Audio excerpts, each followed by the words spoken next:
E a gente está trazendo uma temática que agora não é só sobre a instituição, sobre a causa e sobre a gestão da organização, mas agora é uma temática que a gente está trazendo sobre gestão da carreira do captador de recursos, mas aqui, eu diria que mais especificamente, das captadoras de recursos, das mulheres que estão exercendo essa profissão. E aí eu estou com duas super convidadas aqui, a Renata Linhares, a Ana Flávia Godoy. Então, primeiro eu queria agradecer. Eu sei o quanto a agenda de todo mundo está sendo uma correria insana agora com a pandemia. E aí eu já queria jogar a bola para vocês. Como vocês vieram parar na carreira de captação de recursos. E a gente sabe que tem muitos caminhos para chegar nessa carreira de captação de recursos e que às vezes vem de outros setores, de outras funções, enfim. Então, conta pra gente. Boa, Raquel, super obrigada pela oportunidade. Eu, a Renata, você, enfim, outras amigas, a gente se uniu agora recentemente, a gente já trabalhava, já tinha uma amizade e a gente se uniu recentemente em prol de um objetivo único.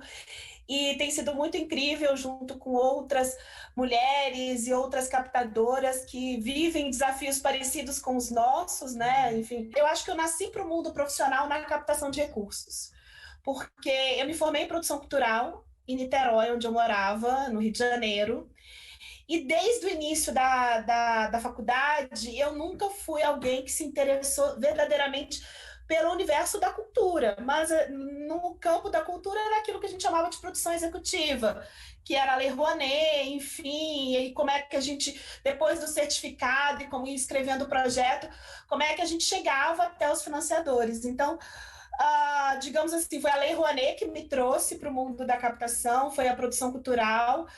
Eu acho que, tirando isso, na vida profissional, acho que eu trabalhei 1 ano com exportação antes de estar formada, né, na universidade, antes de entrar na universidade, na verdade. E depois disso, a minha vida inteira foi trabalhando com isso, tanto no universo cultural quanto no universo social. E eu sou muito, mas muito apaixonada pela nossa profissão, assim.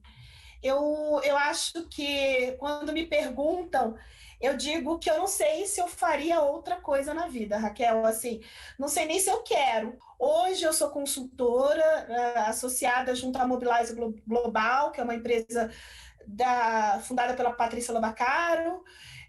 Tenho a minha consultoria também aqui no Brasil, e a gente atende diversos clientes diferentes, trabalhando tanto com planejamento, implantação da captação, pensamentos estratégicos para frente. Tenho trabalhado direto com as empresas também, porque como eu me especializei em captação com empresas, eu venho desenvolvendo a política de responsabilidade social de algumas empresas, então essas coisas se permeiam, né? Você conhece bem isso. Sem dúvida. Então, esse universo vai e volta, né? E é isso, acho que essa sou um pouco eu, isso que me fez estar aqui. Me conta, a Ana da produção cultural no Rio de Janeiro, e você, como veio parar aqui nessa profissão de captadoras? Ana, eu fiquei muito, muito feliz de te escutar, porque eu nunca tinha te feito essa pergunta. Olha só, quantos anos a gente é amiga, a gente se conecta, a gente faz projetos juntas e eu não sabia que tu tinha começado com produção cultural. Eu também. Comecei 20 anos atrás, também com produção cultural, também pela Lei Rouanet, também trabalhando com projetos, né, de cunho cultural. Fui para Porto Alegre, trabalhei como executivo de contas, então eu trabalhei com vendas fortemente. E aí era venda mesmo, né, não tinha um cunho social nem cultural, mas me deu um gancho muito grande, uma experiência muito rica para lidar com públicos, né? Assim, para falar com públicos distintos e falar com empresas e falar com pessoas físicas também, enfim. E comecei fazendo isso, depois trabalhei em vários institutos, né? Trabalhei no Instituto Itaú Cultural, trabalhei na Fundação Roberto Marinho, depois fui para fora, fiz um sabático, voltei. E aí, quando eu voltei, sempre trabalhando com captação, desenvolvimento institucional, relacionamento, né? Quando eu voltei desse sabático, eu entendi que eu queria mais o social, mais o S do ESG, né? Eu queria trabalhar mais com o S, né? Eu me deparava com projetos que eram incríveis e não tinham dinheiro para viver, nascer e crescer, enfim. Então, eu acabei pegando isso para mim, né? mas não existe uma escola para isso. Então, a gente se torna, ou a gente nasce até, captadora de recursos. E aí, eu sei que vocês estão há muitos anos nessa carreira. Como era essa profissão quando vocês se depararam pela primeira vez com o mundo da captação lá na produção executiva e migrando para esse mundo da captação 10, 15, 20 anos atrás? E como é hoje o nosso mundo da captação para o terceiro setor? Vocês veem diferença na evolução dos últimos 10 ou 15 anos? E que diferenças são essas? Eu queria que a gente trouxesse alguns insights aqui para a nossa roda de conversa. São diferenças positivas? São diferenças negativas? O que a gente tem do nosso cenário da profissão hoje em dia, gente? Eu acho que há 10 anos atrás, 15, bom, a gente que começou lá, né, 15, 20 anos atrás, eu vejo uma profissionalização da área, né, uma profissionalização forte. Lá nos anos 90 vem a BCR para puxar um pouco isso também, né, para trazer esse conceito de profissional, de captador, né, até então acho que sempre existiu, né, sempre existiu desde que o mundo é mundo, né, se a gente for pensar lá no mecenato, né, na questão sem dúvida. Desde sempre existiu alguém pedindo dinheiro para resolver ações filantrópicas, ações sociais, exato, sim. Projetos e afins. Mas no Brasil, eu diria que a BCR foi um ponto de partida bem importante para que a gente conseguisse se unir como profissionais, né, assim, e trazer um pouco mais de legitimidade e de um trabalho mais coletivo, né? Além disso, eu acho que cada vez mais, e a gente que participa desses festivais internacionais, né, a AFC, a AFP, né, tanto na Europa quanto nos Estados Unidos, né, eu e a Ana estivemos nesses dois congressos que são os maiores, eu diria, né, internacionais, a gente entende que cada vez mais as pessoas querem ser captadoras, captadores, querem trabalhar, porque se você for pensar que muitos projetos não conseguem essa captação por não ter alguém para fazer essa captação, né? Eu entendo que tem muita gente querendo trabalhar, mas como a gente também já disse, eu acho que é o lado negativo, a gente não tem uma academia para isso, né? A teoria, né? Então, assim, curso aqui, curso ali, né? E se torna-se captador meio que por aptidão, né? E não por uma escolha, então tá, tem uma demanda, existe essa demanda, então vou trabalhar para ser igual gente que, vamos trabalhar, vamos ser médico, advogado, dentista, porque tem mercado. Você direciona seu estudo, sua carreira, sua vida para aquilo, né? Exato. Então, assim, não tem esse direcionamento. Então, o lado negativo para mim é esse, não ter esse direcionamento. Não sei se seria o caso de ter uma faculdade para fazer isso, mas acho que falta literatura, né? Falta muito para a gente chegar nesse ponto. A profissionalização, né, da captação de recursos, ela é fundamental, porque eu acho que tem dois lados isso. Acho que tem muito esse lado da formação acadêmica. Então, a gente hoje, de fato, no Brasil, tem muito mais os cursos livres, né? Talvez uma ou outra pós-graduação, mas que não necessariamente é exclusiva da captação, mas pode ter o tema da captação inserido dentro da grade curricular, mas você não tem, de fato, algo que olhe especificamente para a captação de recursos, né? Mas eu acho que, para além da gente pensar que a questão da formação acadêmica, eu complemento também com o desenvolvimento da carreira, né?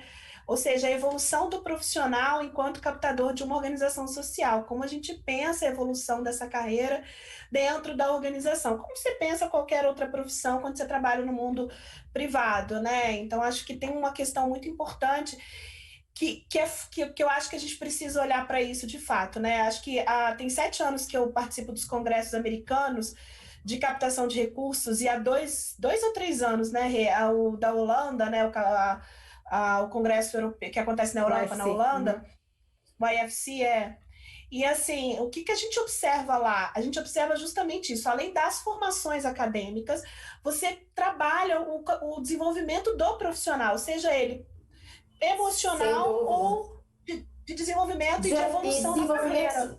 De habilidades e competências para a profissão, né, Ana? Perfeito, Raquel. Habilidades e competências e até habilidade emocional mesmo, porque a nossa profissão é muito difícil.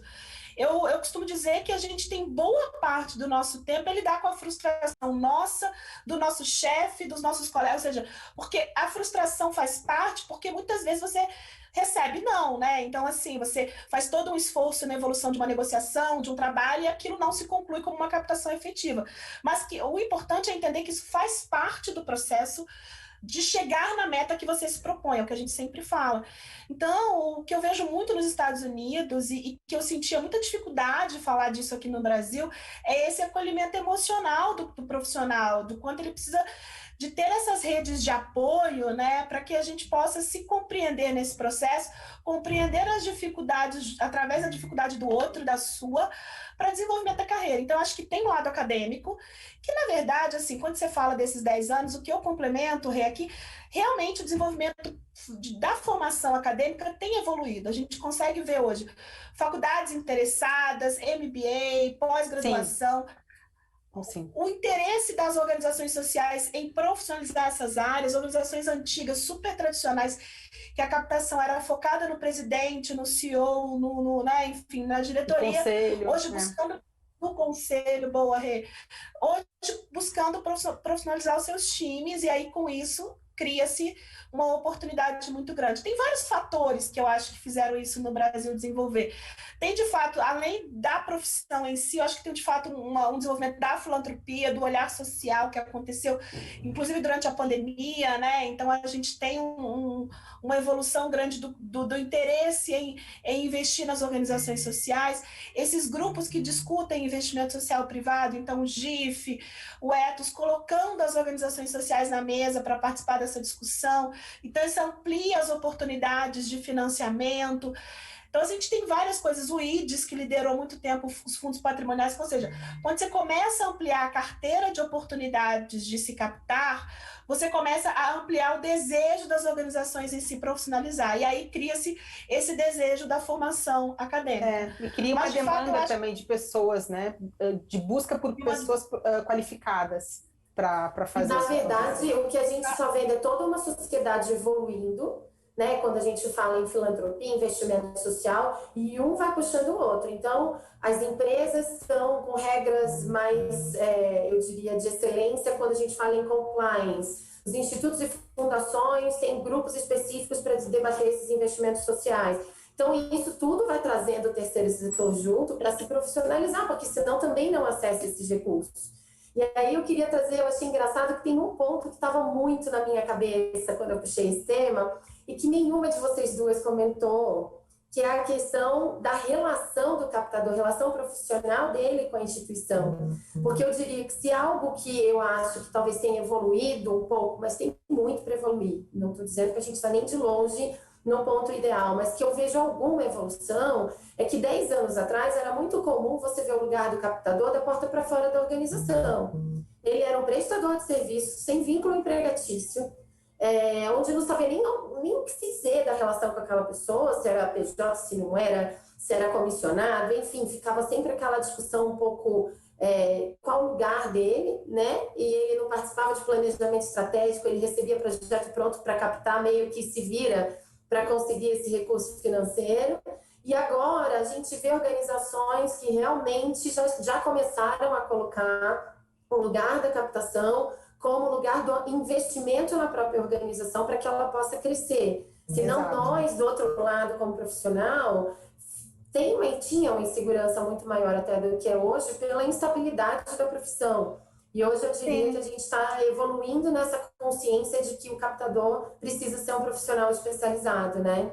Trabalhava só com aquela questão de trabalhar só por comissão, né? E não ter nenhum vínculo empregatício e não ter essas questões todas envolvidas, não ser considerado um profissional de dentro da organização, do instituto, enfim, da fundação, de onde for que ele estivesse trabalhando. A mobilização de recursos ela sempre foi necessária, mas ela evoluiu para algo um pouco mais compatível com o que a gente coloca como impacto, como o que a gente quer para... Exato, com a entrega que é realizada. Com a entrega que a gente quer entrega e a gente quer as pessoas satisfeitas também trabalhando com a gente, né? Então, acho que tá aí dentro desse escopo. Teve uma mudança, assim, acho que de fato teve. Assim, a gente tem muitos problemas no país, assim, a pandemia acelerou uma série deles. De fato, um monte de organizações tiveram que fechar as portas, reduzir atendimento, reduzir quadro, um monte de coisa aconteceu.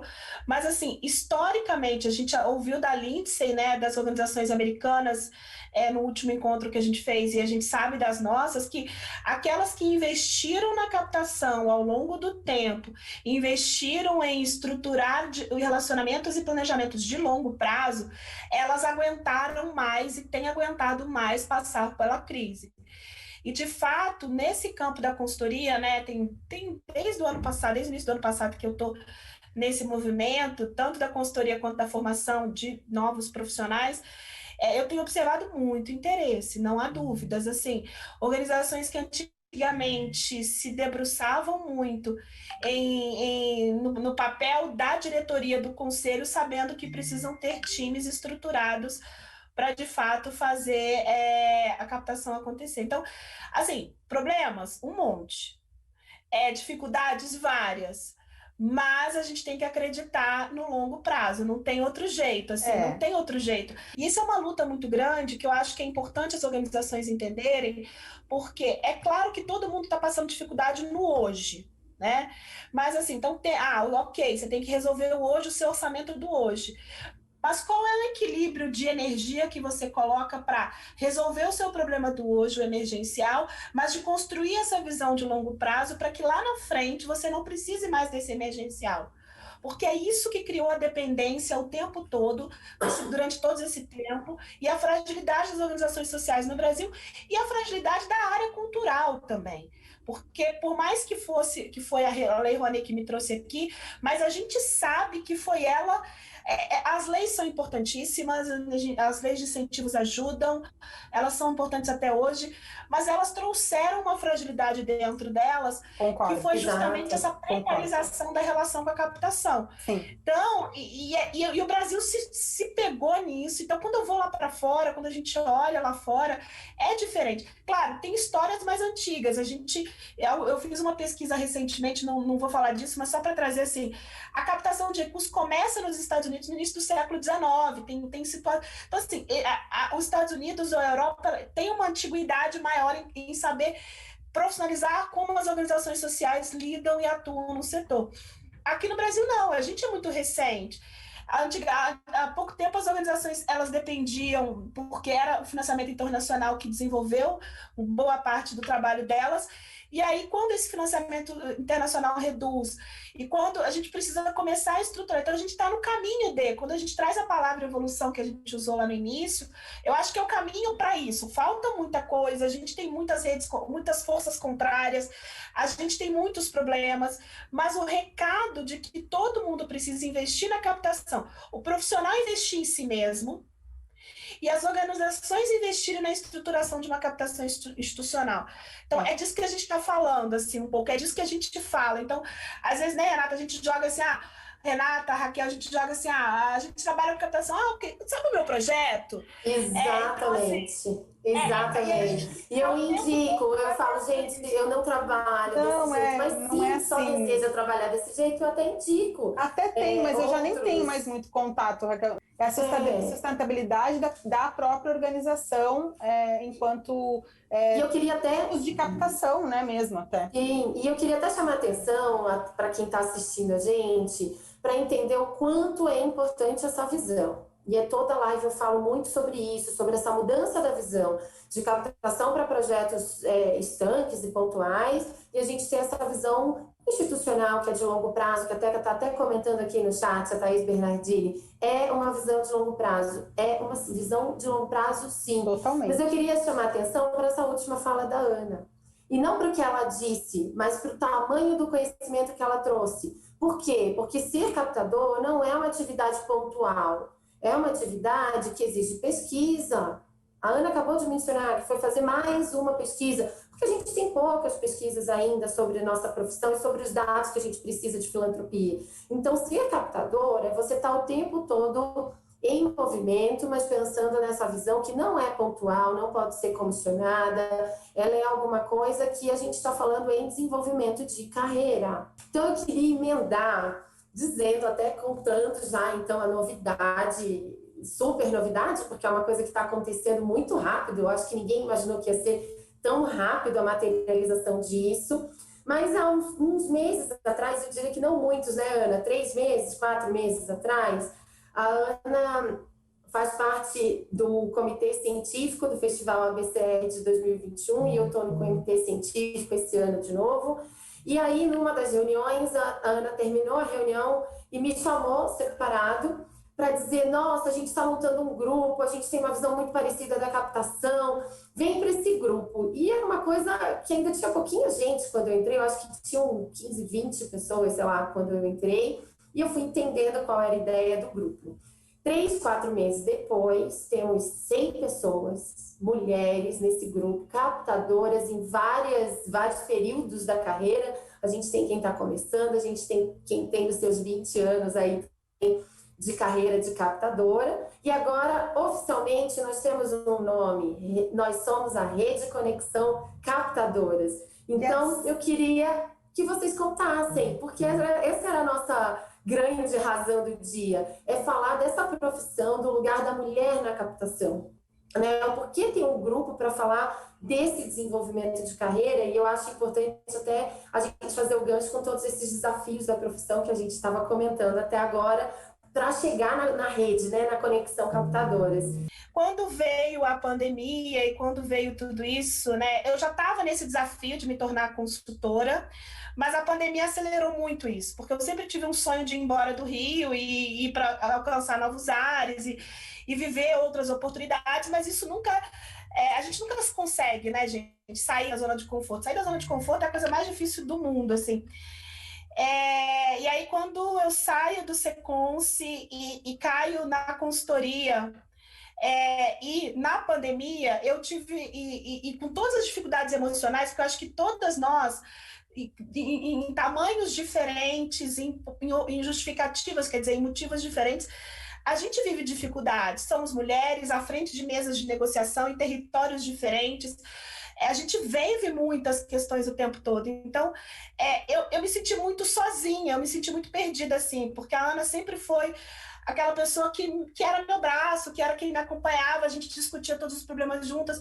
Então, quando a gente se desligou ali naquele momento, e ela foi viver uma história que também está super de sucesso, e eu precisava viver a minha história, eu me senti muito perdida nisso, assim, o que a gente vai fazer? Vou vender coco na praia? Não, não vou, porque não tem ninguém na praia. Vou fazer o quê se eu não posso mais me reunir com patrocinadores, eu não posso mais ir. Eu estava em São Paulo, inclusive, tinha várias reuniões, a gente ia para os Estados Unidos palestrar e tudo cancelou, e eu voltei para o interior de Minas, que é onde minha mãe mora, e não sabia muito o que ia acontecer, assim, então... tive um pouco disso, assim, e eu acho que nessa carreira de captação eu encontrei sempre mulheres que eu percebia que as minhas ancoragens, minhas âncoras, assim, que sempre me ajudavam, eram sempre mulheres, assim. Então, tinha a Ana, a Flávia, a Renata, que a gente sempre discutiu isso. Sempre teve essas ancoragens, assim, que me ajudavam emocionalmente a lidar com tudo. Acho que a gente tem muito conhecimento, a gente lida com cifras, a gente lida com grandes questões, mas a questão emocional está aqui para todo mundo, né? Eu, por exemplo, não tenho filhos, mas vivo eu e minha mãe. E aí... Quando tudo isso aconteceu, eu chamei essas pessoas que eram um pouco essas âncoras e falei, gente, vamos fazer alguma coisa. No início ninguém entendeu muito o que ia acontecer mesmo. E quando eu estava nessa reunião do comitê, eu via a Raquel assim, eu não sei o que aconteceu. Eu falei para a Raquel, ela vai resolver. E foi a Raquel que construiu o nosso planejamento de identidade, assim.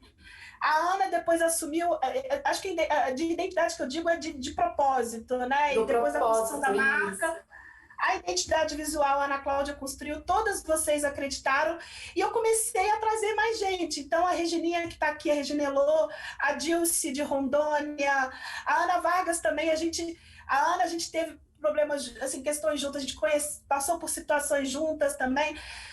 Aí a Ellen Pedroso, e eu já estava trabalhando com a Paty, né, a Paty Lobacaro, que também acreditou muito. Então a gente começou a se reunir meio que entre a gente. Eu lembro das primeiras reuniões que eu falo, gente, é uma rede de acolhimento, é uma rede de propósito, é para a gente ser acolhida e acolher. Então, aí foi me dando uma coisa assim, de que a gente juntas chega em algum lugar. E hoje somos 100 praticamente, né? Porque se a gente for olhar, a Rê, ela está incumbida aí da função justamente de trazer e acolher, né, as novas mulheres que entram no grupo, na rede do Conexão Captadoras. Mas quando a gente vê, entra 3, 4, 5, vai, num dia. No dia seguinte tem mais um monte entrando. E de repente o número subindo. A gente está até discutindo como manter, né, todo mundo engajado, participante, chegando comunicação, porque é um grande desafio em pouco tempo. A gente tem 3 grandes propósitos hoje. A gente está colocando estratégias para rodar nesses 3, que é a partir dessa rede de proteção e acolhimento. Então, trocas confiáveis, espaço de trocas de confiança entre nós, trocas verdadeiras, trocas com propósito, trocas que fortaleçam, mas que façam 3 coisas, principalmente. Que a gente consiga produzir conhecimento próprio, então conhecimento entre a gente, construção de materiais. Então a gente está começando a criar uma biblioteca própria de materiais que sejam construídos por nós, então por cada mulher, né? A gente vai começar agora um banco de artigos, a gente já tem 3 voluntárias. A articulação com redes que se conectam com a captação e que estão lá fora a partir de grupos temáticos. Essa foi o principal mote dos nossos grupos. Então, se conectar dentro, mas para fora. Então, levanta a gente para fora. Por quê? Promoção da liderança. Mulheres são a maioria na captação? Sim, mas como elas são líderes nos seus espaços, como elas são reconhecidas, como elas conseguem, de fato, ter a força emocional e estrutural para, por exemplo, lidar com uma mesa de negociação masculina ou com uma mesa de negociação, enfim, com tudo isso. E aí a gente foi descobrindo muita coisa nesse processo, né, Rê? A gente foi vendo as mulheres em vários espaços, em vários territórios, mulheres, então, as meninas do mundo do LGBTQIA+, que vivem muitos processos e que na hora de captação vivem questões importantes nesse momento. Então, acho que é um pouco isso, assim. A gente viu que o propósito que uniu lá na frente, que era um pouco dessa ancoragem, que eu me senti falta, né? Quando o chão ruiu ali, as principais mulheres que me davam suporte naquele momento se distanciaram, porque não trabalhava mais com a Ana, não podia ver a Rê. Como é que fazia isso? Assim, foi muito difícil para mim. E aí vocês acreditando nisso, super profissionais, a Martinha, que a gente não pode falar do Ensina Brasil, que tem uma força de estrutura que está dando. Então, acho que para todo mundo, Rê, eu acho que a gente começou lá muito nesse propósito. O grupo, ele é para esse acolhimento, sim, né? A gente ainda está, é o início de tudo isso, né? Tem uma questão muito forte que é unir as mulheres, né? As mulheres sempre, desde que o mundo é mundo de novo, né, as mulheres estão aí juntas. Eu acredito muito no sagrado feminino, né, acredito muito nessa força feminina juntas, né, e a produção disso, e o que surge disso é muito forte, muito potente, e a gente trazer esse grupo e factível, né, colocar as pessoas no mesmo local, mesmo que online, para debater, para conversar, para se acolher, para tirar dúvidas, dicas e tudo mais, é muito potente, gente, é muito potente mesmo. Eu já participo de outros grupos de facilitação, de outros grupos, e eu já vejo isso acontecendo, mas para captação faltava. E aí, acho que puxando um pouco de um pouco daqui para frente, né, a gente fez uma reunião ontem, né, do nosso comitê gestor, e acho que é importante, assim, todas estão convidadas, todas as captadoras estão convidadas. É um espaço para promover a nossa liderança, para que a gente chegue cada vez, alcance espaços cada vez melhores, cada vez maiores, daquilo que é o nosso sonho, que possamos dar a mão uma outra. Então, no grupo, surgem dúvidas que uma responde, a outra resolve, enfim, se conectam no privado. Troca de experiência, troca de informações, troca, enfim, de realidades, para a gente entender como está sendo a realidade para quem é consultor, para quem é funcionário de uma organização, quem é parceiro, PJ, enfim, a gente tem sempre uma troca ali, né, muito grande sobre a profissão. E eu queria ressaltar uma coisa que a Ana falou, do acolhimento e até a origem do porquê a gente saiu com esse nome de conexão. A gente sempre falando, estava muito forte até, né, quando a gente fez o desenho do propósito, sempre muito forte a fala de superar aquela situação que é muito comum na profissão de captador e não para mulheres, para todo mundo que trabalha na profissão, de competição. Parece uma corrida pelo ouro, porque a gente está captando recurso financeiro. Então, parece que tem um segredo ali, né? Se eu sei de uma fonte, eu não conto, porque eu vou tentar chegar lá primeiro. Se eu sei de uma dica, eu não conto. Então, no geral, é uma profissão que, até enfim, pela minha parte dessa vivência, sempre havia ainda, né, uma competição muito grande. E um dos propósitos, eu diria, né, uma das linhas de atuação que ficou muito clara ali desde o início que a gente começou a fazer as reuniões para definir propósito e como a gente iria atuar, era atuar nesse acolhimento, mas para superar essa ideia de que temos que ser competidores o tempo todo. A gente pode se ajudar e crescer todas juntas. A gente tem que se unir. A gente viu com a pandemia que dinheiro não falta, né? Dinheiro não falta, foram 7 bilhões até agora, né, para projetos. Então, o que falta é pedir, o que falta é gente trabalhando com gestão mais qualificada para isso acontecer. E o nosso grupo também é para isso, é para a gente se qualificar também, é para a gente melhorar como profissionais, né? Então, isso também faz parte do nosso propósito. Eu acho que fortalecer a liderança dentre as que estão lá e construir esses mecanismos, a nossa ideia daqui para frente, construindo ações nesse sentido, colaborativas e com apoio de todas, mas pensando como que a gente se fortalece. Porque quando a gente está bem, está legal, está com propriedade de causa para falar, você faz reuniões excelentes. Se você sai de um problema, você está triste, você entra numa reunião, aquela reunião é um desastre. Mesmo, ainda mais no movimento online, no qual a gente acha que a gente está mais produtivo, então dá para fazer 15, 10 reuniões no dia, e aí vai chegando nas últimas, você não se aguenta mais. Insano. Então, assim, pois é, tem um propósito que a gente pensa sobre isso. Então, essas trocas de confiança passam, Rê, muito por esse lado também, né, emocional, de você se fortalecer também nesse sentido, porque isso faz da gente melhores no nosso dia a dia. Então, assim, convidem, a gente está aqui super disposta, a gente está se aprimorando nesse onboard, nessa adaptação para que elas possam entrar no grupo, essa é uma questão. A segunda questão, a gente está se preparando para abrir o nosso LinkedIn, e ali vai ser o nosso primeiro espaço de valorização dos artigos, das escritas e do conhecimento das mulheres. Como eu disse lá no início, você falou que eu estava dando spoiler, temos 3 voluntárias já, a gente que vão compartilhar conteúdos, outras que quiserem, a gente está aí, né, construindo isso, e a gente está com 2 GTs hoje, o internacional, que está trazendo conteúdo de fontes internacionais para a gente, fazendo relações com as redes lá fora. Então, quem quiser se voluntariar nesse grupo, tem várias ideias interessantes, várias coisas legais que a gente está em linha, né, para colocar em prática, e o grupo que vai falar de operação da captação, que são todos os temas que envolvem a captação. As meninas também, elas estão, né, enfim, iniciando nessas lideranças, então fizeram um super planejamento. Quem quiser se voluntariar e ajudá-las vai ser incrível, para que possa propor realmente temas, e elas já têm um plano legal para a gente colocar em prática, e aí quem mais tiver disponibilidade para a gente iniciar. E tirando isso, a gente vai fazer um evento no dia 5 de julho, que eu também, não é dando spoiler, mas é dizendo, a gente vai fazer uma super dinâmica muito legal, que é sobre o Festival ABCR, que vai acontecer um pouco antes, né, que é o Festival de Captação no Brasil.